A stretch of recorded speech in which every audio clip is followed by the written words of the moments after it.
Welcome to episode 18 of Cyclops is Waiting for Me, an X-Men the Animated Series weekly recap podcast. I am JC, and according to the sounds in my background, I live next to a NASCAR track. Of course you do.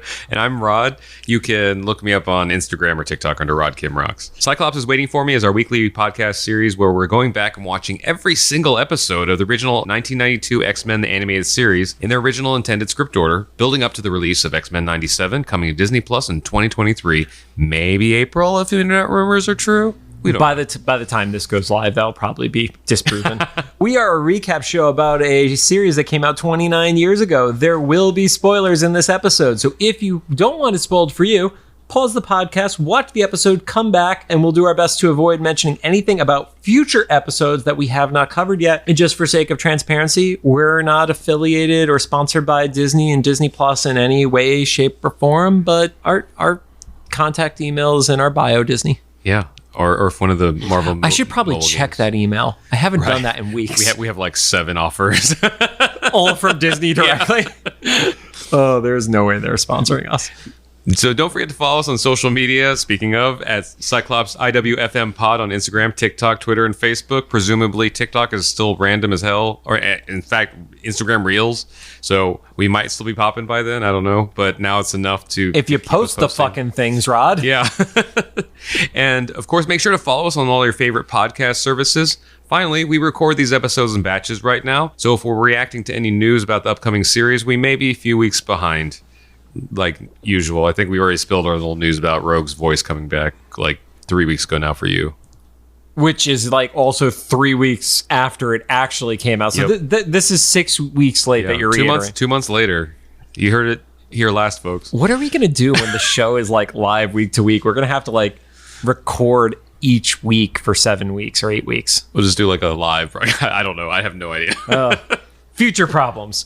Now... on to the show. Today, we're going to be talking about Season 2, Episode 9, titled A Rogue's Tale. It aired on January 8th, 1994. Currently sits at a 7.8 star rating on IMDb. And you recall this one very well, right? I never saw this episode before. I am convinced I never saw it. I only remember it because of... well, I thought of Captain Marvel. I guess it still is, but they call her by a slightly different name. Well, at the time, she was not Captain Marvel. Oh, we okay. could get into that in later stuff. Gotcha. Yeah. So there's a thing called burying the lead, and then there is going right to the lead. Rod chose the latter option. Well, now you're interested. Yeah. So starts off rainy night. You see this woman walking, through the rain, and I think this was a little bit of kind of that vibe of New York is still a cesspool, because if you don't know, and there's some amazing documentaries about the Times Square killer on Netflix. Okay. But New York City, especially like Manhattan and Times Square area, was really, really dangerous in all the way into the 80s and the early 90s before it really turned around and became a popular tourist location. Getting rid of a lot of the porn stores was apparently part of the cause of that, of it getting cleaned up. Interesting. At least that's what the city of New York says. It's probably still not safe to walk alone at night in the rain now. If you stayed at Times Square, you're probably safe. Okay. If you 3 blocks in other directions, I'm not held responsible for it. But all that is to say, this one like douchey guy who doesn't understand how rain works decides he wants to steal a woman's umbrella. Paper didn't work. Yeah, thinking a newspaper was going to protect him. And you see him like try to wrestle with her, and she's like, no, I'm not giving this to you. And then you get this monstrous face reveal, which scares the crap out of him. And this big tough guy who is just going to rob a woman runs off. Yeah. Was that always Mystique's power set? Did we discuss this before? Well, I know the shapeshifting, but turning to other humanoid things. You probably already answered this on a previous episode. If I did or didn't, as long as they are relatively humanoid, that has been a consistent aspect of her. Like, she can't replicate somebody's powers. Like, she can't get, like, diamond skin like Emma Frost, but she can make it look like she does. This one, it looked like 3 times bigger than her actual form. I don't know. I mean, I think that's just artistic license. Yeah. I mean, literally, you look at something like Superman, where certain versions of Superman have one power, and then a next writer takes it over, and that power is multiplied by 10. So I think that's just a little bit of license of comic book. It got its job done. Right. So, as Rod was alluding to, we see that this is Mystique. And Mystique goes into this really creepy abandoned apartment building or whatever it is. And she's there to meet with Mr. Sinister. Which, once again, In real life, if you're invited by a strange man named Mr. Sinister to a dark building in the rain at night, maybe not go. But this is the first time that we, as an audience, have seen Sinister since the fight with Cyclops and the X-Men in the first and second episode of this season. So Sinister basically says that there's a gift he has for her, but he is going to expect repayment one day. Obviously, foreshadowing, shit's gonna happen. Which, once again, don't make that deal. And he reveals to Mystique that currently there is no Xavier. He doesn't reveal how he knows this, why he knows this, but he basically says, if there was a time right now that you can defeat the X-Men and reclaim your daughter, this is it. And before we go on, one thing that is really interesting about Sinister here is this is a horror version of Sinister. Like, everything Sinister does is incredibly menacing and inherently evil. Over time, Sinister has, I don't want to say he's gone like comedy or slapstick, but he has become a little more over the top and flamboyant. Oh, okay. And like I'll show you some stuff, and I'll post some stuff on Instagram, because I always do love when I reference something on the show and then I can make an Instagram post about it too. But the difference in Sinister of this guy with a pretty clean cut face, he just has like the little like soul patch, the little patch on his chin, but like the razor sharp teeth, versus the modern version of the comics of Sinister today, who's like, I'm a crazy genetic scientist, but I'm also like the owner of the most popular bar on Krakoa, and I'm the one who's sharing a bunch of gossip. Like, he's almost like the guy from Game of Thrones who has the little birdies who are informing him about the shit that's going on and stuff. I didn't watch Game of Thrones. So it's fine. I got shit from our buddy Joe Russo for not watching Get Out. Yeah. So. Shout out to our buddy Joe Russo, who often gets shit on Twitter because people think he's the same Joe Russo who directed the Avengers movies. He is a film director in Los Angeles, and his name on Twitter is @JoeRusso. I want to make sure that if you're going to harass my friend, you're going to get his Twitter right. I do believe it is @Joe Russo, because even I was like, I know that's not, but what? Joe Russo tweets. Oh, was it? Okay. Yep. So make sure to say hi to Joe Russo and tell him that Cyclops is waiting for me sent you. And it's funny because after we recorded last time, I realized I work not with a filmmaker, but in music with a Joey Russo. So each side of this podcast has a Russo Joe-ish. They're not brothers, though. They're not the Russo brothers. Jumping back into the show, we see a farmer's market, which it's a farmer's market like on a pier too. So they have like carnival rides and like cotton candy and it's like an LA type, not LA type, but like a big city type of farmer's market. I would say it's like Coney Island. Yeah. Yep. And you get an attack from Pyro, from Avalanche, and Blob. Pyro specifically makes an X symbol, like the X-Men logo, out of his flames, which is just kind of like, I love the subtle like middle fingers that characters give to each other, because they obviously like can't flip each other off, but it's like, I'm going to do something bad and I'm going to use your symbol. People are racist and they think all mutants are alike, so they're going to think you did this. Oh, I didn't even think about that. Yeah. And Blob's primary function in that fight was eating ice cream. Specifically very happy about Tutti Frutti. Right. Yep. I mean, I think he got a couple punches in, but he was primarily not doing anything. Yeah, so Cyclops, Wolverine, Rogue, and Storm show up. The fight starts off, and very quickly, Pyro's just like, screw this. Avalanche wants to keep shooting his seismic blast into the air, and Pyro just straight up abandons him. I took that as the sign that Mystique sent them to like distract them or something. I do too. Yeah, but we don't know that yet. But no, I think we even still get it. He's like, they're here, we did our job. Yeah. But Pyro is like literally like, all right, cool, we're supposed to go. Avalanche is like, I'm staying. He's like, cool, you're staying by yourself. I'm out, bro. Yeah. Then we get the insult of the episode, and I just opened a pineapple White Claw, so let's see how my stomach is doing tomorrow. Where Storm gets knocked on her ass. I don't want to say she's knocked out cold, because that's an awful pun and I hate puns. Shut up, Rod. But she gets whacked with a bucket of ice cream that Blob threw at her.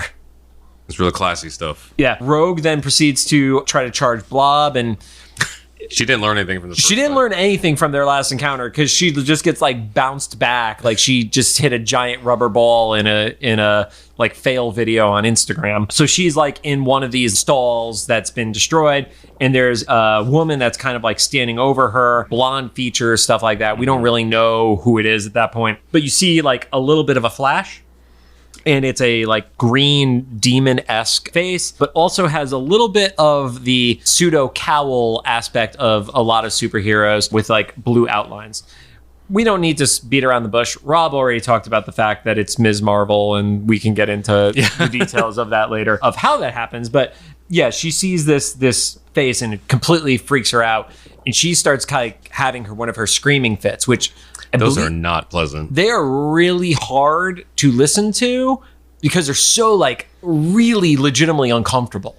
I now that we know that the original voice actor for Rogue is back, kudos to her if she can still do that, because I don't know how she did that then. Like, that is an inhuman scream. It's called breaking your voice box, I'm pretty sure. It is insane. Yeah, the Brotherhood of Evil Mutants basically piss off and leave. And we see the X-Men have gone back to the mansion, and Rogue reveals that basically she had a series of memories that Professor X was helping her block. Mm-hmm. And always healthy to repress memories instead of confronting them. Yes, absolutely. That's how I deal with literally everything. Also White Claw. I have 3, so I basically have a Wolverine set in front of me. Yeah, this is what happens when we record on a Friday night. It's Friday. It's Friday. So because Professor X has been missing, we don't know how long, but let's assume it's been at least a few weeks. Yeah, I think weeks is fair, and they're not able to find him. But these memories have started to come back. Mm-hmm. So the one spot that was a little bit of a hole for me in the episode was Jean is able to find a woman who is matching the description that Rogue gave her, popping up everywhere. Mm-hmm. On a mini disc. It was on a mini disc, which is not bothering me because I just... Sure. I just don't know how the description... Actually, you know what? I take that back as we're talking it through, because Jean can read Rogue's mind if Rogue gives her permission, so she could see what this woman looks like, and then I don't know. There's probably some cerebro interface or something. Yeah. Like, you know what? We just solved it. And we know now that Jean won't ask permission.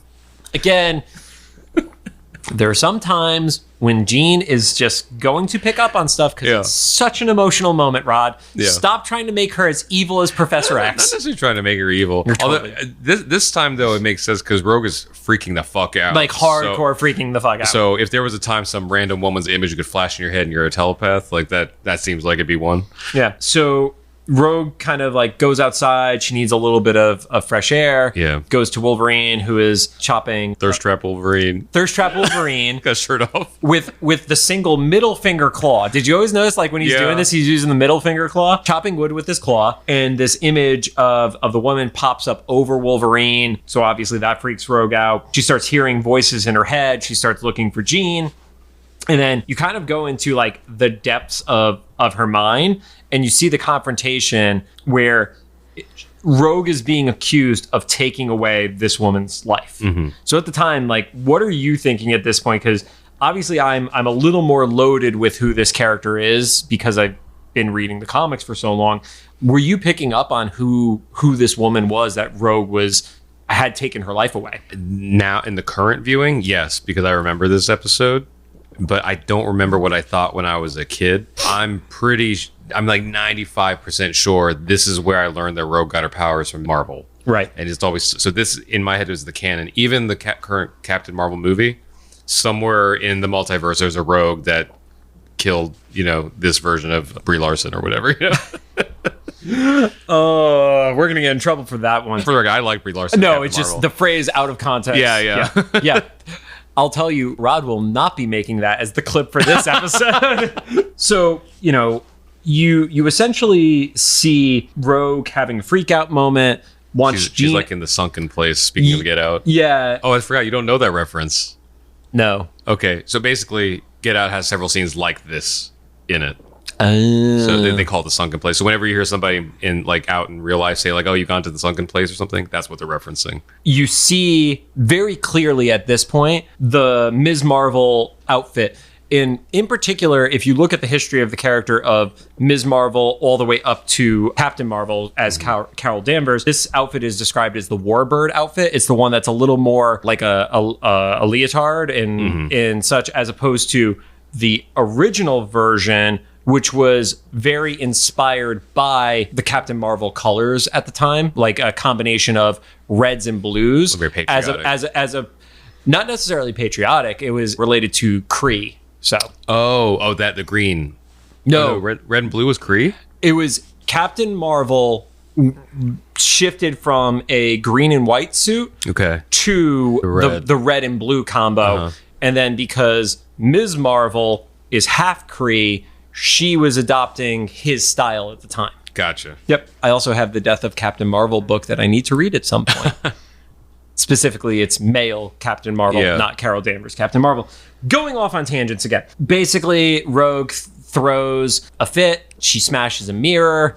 Cyclops cowers in the corner, which I'm sure Rod loved, and proceeds to go through like 4 floors of the mansion and go through the roof. That was a cool scene, though. I'm sure if I freeze frame that, you see a lot of cool moments between all the people on the different floors. The only part that did not work is, unless there was some passage of time that we were not told, you do see Wolverine on one of the floors. Oh, everybody teleports. We established But he's like even wearing different clothes at that point. He's no longer like daddy thirst trap Wolverine. And Storm follows her and they catch up at the Statue of Liberty on the Torch, which is like a really like, it's a spot that obviously has significance for the X-Men characters in different degrees. Like that's kind of the iconic battle that happens in the first X-Men movie and stuff like that. We don't talk about Bruno. The first X-Men movie is a good movie, okay? I don't like it. You don't like Last Stand though, right? No. Okay. I don't. All the X-Men movie when they're not in their colors and stuff. I'm like, we're not trying to make this gritty and realistic, man. But the Grant Morrison books are so freaking good, Rod. I don't know if I read those. I probably did. That's the one that inspired the black and yellow leather. Oh, see, I just assumed it was because Matrix was hot at the time. No, I mean, I can't speak to if that was why Morrison did it, but. Well, I mean, the movies, I just assumed everything seemed like leather and black at the time. Yeah. So as they're out on the Torch, they start to have like this heartfelt moment, and Rogue feels like super vulnerable and thinks the only way that anybody can help her is if Xavier is back and he helps her. But the visions and voices start back up, so she flies off.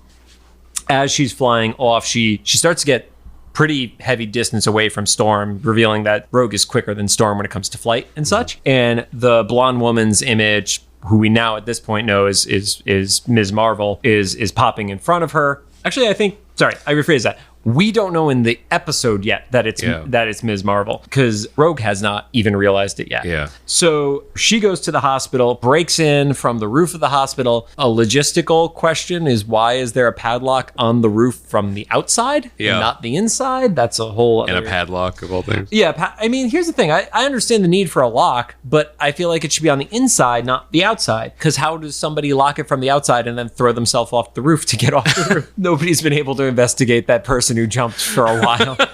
Mystique is up on the roof after Rogue has gone inside, transforms into Rogue. At that point, Storm, who is giving chase, arrives. Blob slaps down Storm and just almost just flicks her. Yeah, he just like smacks her down and essentially knocks her out. And at that point, Mystique turns into Storm, uses the communicator, and this is the first time we've actually seen the X symbol communicator used in the show. Oh, I didn't know that. Yeah, it's something that starts to happen a lot more frequently. Yeah. I think Storm ends up being somebody who uses it a lot. Because it's built into her suit. Right, but everybody's got the spots on him. Like Cyclops has it over his, was it right pec or left pec or something like that? One of them. Yeah. He only has one. She's She's got 2.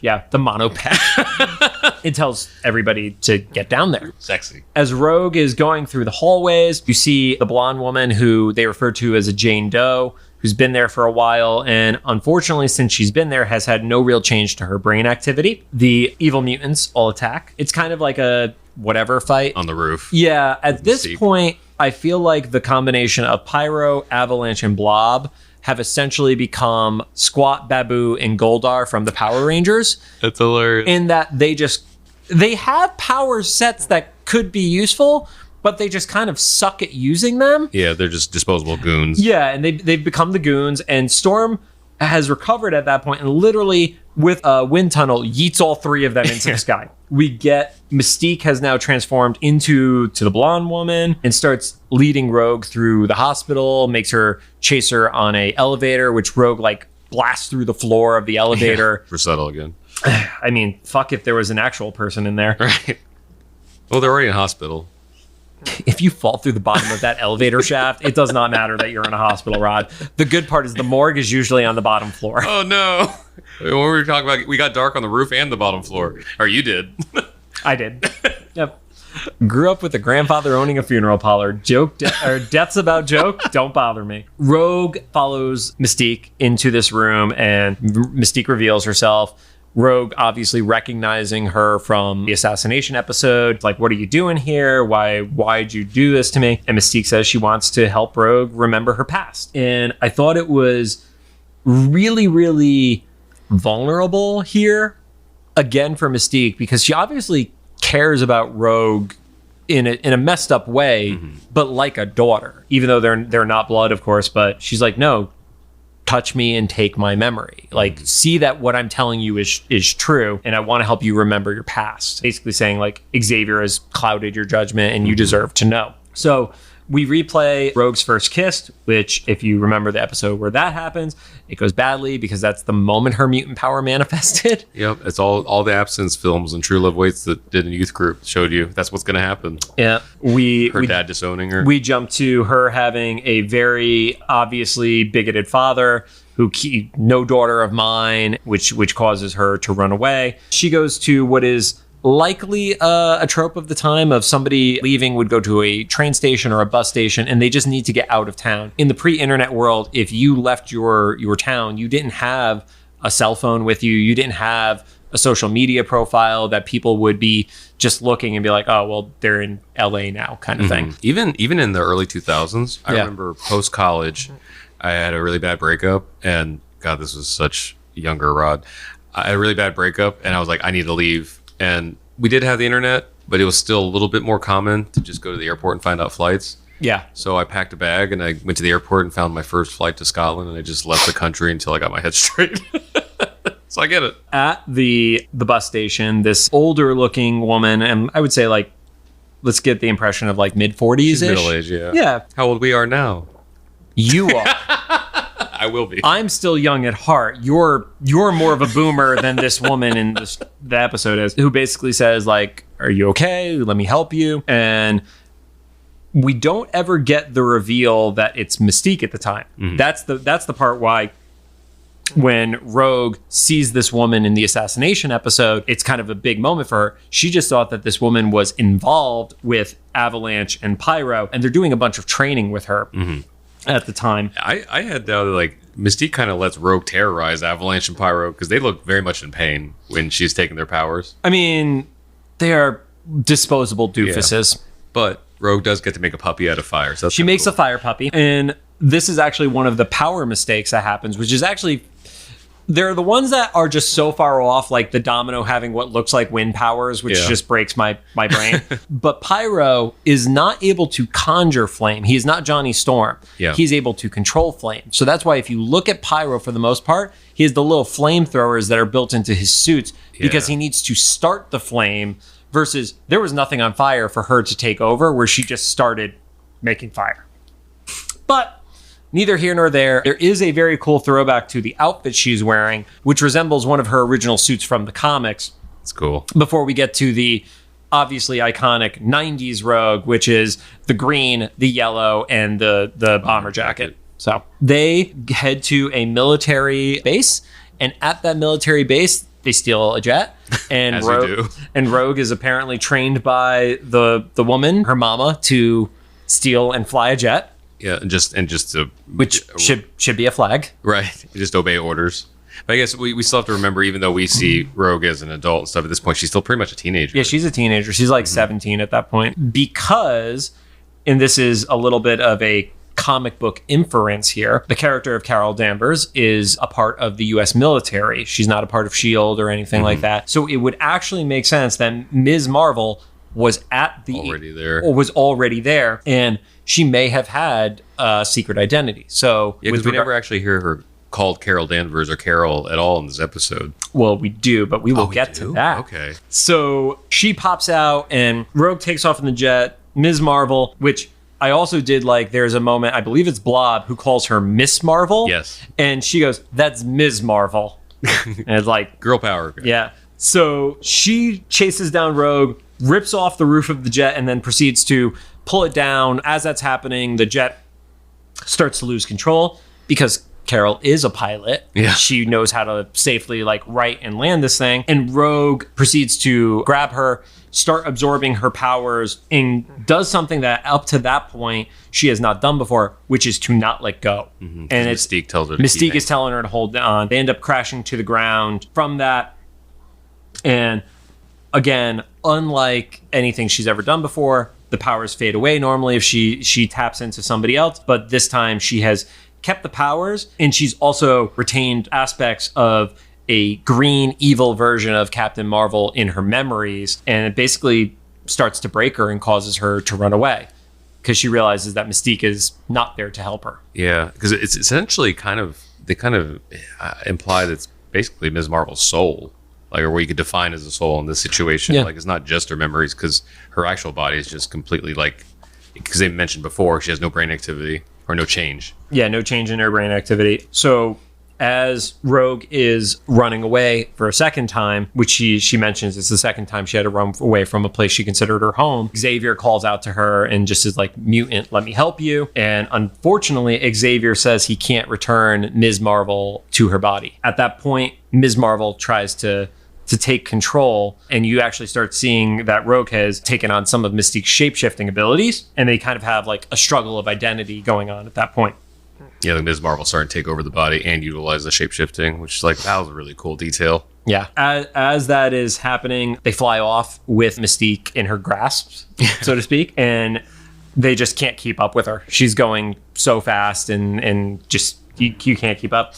Jean pops into, what'd you call it? The dreamscape, the mindscape, The sunken place. Sunken place. Yeah. And sees the evil, like green, corrupted version of Ms. Marvel, maybe, is a fair way to say it. Is this what happens when you're stuck in someone's mind without, like, modern being blocked conveniences? off and such? Yeah. She didn't get to shower for a decade. And one cool thing, that actual image of the Captain Marvel with the green alien-esque skin is from the cover of Uncanny X-Men number 269. Jean says essentially, like, you can't destroy her. If you destroy her, you're both screwed. Which I guess is a fair warning, but also, like, is that good for either of them anyway? Like, that situation, that just sucks. They're not doing great right now. Yeah. So it leads to within the mental walls, because it kind of has little bits of vibes to Shadow King and in the Dreamscape. But they create a metal cage inside Rogue's mind, and then unfortunately lock Ms. Marvel in it. Like, what, it covers it in cement? Or it's further, like, quote unquote steel or something like that. But it's like it's blocking her out, which is really sad. That's really horrific. Yeah. Because once, so far we haven't been shown anything that Ms. Marvel did anything wrong. If anything, she was defending her territory. Yeah. Up until this point, Ms. Marvel has not deserved what happened to her. Mm-hmm. And, if you know anything about the character, especially at that point in her career, she had not done anything that was questionable. There are certain modern takes of Ms. Marvel, which I'm not a fan of, like the Civil War II version of her in particular. I don't need to go into it, but there are things that she does in that's very Minority Report that I don't dig. She does like future sins and stuff. She's holding people accountable for things they haven't done yet. Yeah. Gotcha. But she's really the victim here as well as Rogue. Like, Rogue was a victim manipulated, and Carol was wrong place, wrong time. Yeah. So coming out of this mental battle, Rogue is holding Mystique in the air. They continue to kind of have a little bit of a back and forth. And Rogue says, "I belong with the X-Men now. And you only ever cared about me, about my powers." And I think in her own diluted way, like, Mystique believes she cared for Rogue the way a mother would care for her daughter. An abusive mother. Yeah, it's definitely not a healthy relationship by any means, but I think to the extent of Mystique doesn't believe she's doing anything wrong, especially as a mutant who has seen the atrocities and is obviously older. She's like, well, I don't care about the human race. I just care about me and my kind getting by right now. So they end up on the roof. On the roof, they just kind of have this, like, parting of ways, and Mystique is left to her own devices again, which is Rod's favorite thing about this show is they let so many people go. And they're like, why are we in this situation again? Well, do you want the answer, or do you Do you want the nice answer or the true answer? Yeah. So back at the mansion, Rogue, she's dressed up a little bit. Yeah, Gambit is, being Gambit. Yeah. He's like, ooh. Like, yeah, something along the lines of like, you dressing up for me? And she goes, no, I'm gonna go see an old friend. And she visits Ms. Marvel in the hospital. And that's where Rod, the nurse, comes in and is very surprised and goes, nobody ever comes to visit. Did you know her? And Rogue says, yeah, her name is Carol Danvers, and we were very close. Oh, man. So I remember that scene, but I think Rogue's accent was thick enough and I was tired enough that I did not catch that. Yeah. So that is the mention where it's revealed who this woman is to the hospital. Yeah. And watching it in real time, not remembering having watched it prior, I almost had like a what the fuck moment because Rogue touches Carol's hand. I was like, oh, good. She's going to kill this woman. Right? There's nothing left to take. Yeah, that was my biggest worry. And as it happens, you see something that's monitoring her brain activity give a little bit of a register. Looks like a heart monitor. It looks like a heart monitor, but it's definitely supposed to, I'm assuming it's supposed to be brain activity because they pointed at it earlier. Yeah. And you see a little bit of a smile start to eke out from her face. We're assuming it's a smile. She's actually having a seizure. Right? Yeah. Because it's like kind of still unclear, like how much of her is still in this body and how much is in Rogue's head trapped in that cement prison. Yeah. So that we end on a little bit of a redemptive note is, I think, the best way to describe it. Because like we see, to your point, Carol never did anything wrong in this, but here, at least in as best a way as she knows how, Rogue is trying to set things right. So. This whole episode, like I said, this is the one that cemented Rogue's kind of like quote unquote origin, to me, at least the Rogue that we know. And so this is where I actually knew Captain Marvel from. And I think it might have been because they labeled the action figure Captain Marvel or something and stuff. Because I didn't remember until I watched it this time that she called herself Ms. Marvel and stuff. But yeah, she in the comics, up until the Brian Michael Bendis version of New Avengers, she was still going by Warbird. Oh wow, okay. Yeah, so like into the 2000s, she was not Captain Marvel until off the top of my head has to be after 2007 is when that change took place. You know what's funny though is, so this is my reference or my headcanon, or not my headcanon, like my version, my concrete original version of Rogue's origin. But the MCU Captain Marvel movie is where I know Captain Marvel's origin from. So all the Kree stuff and everything's from that. So it's a weird mashup of like origins. But also this episode, even back then and now, still doesn't sit well with me. I know it's a redemptive arc as far as like the story goes, but I still don't feel good when the episode ends.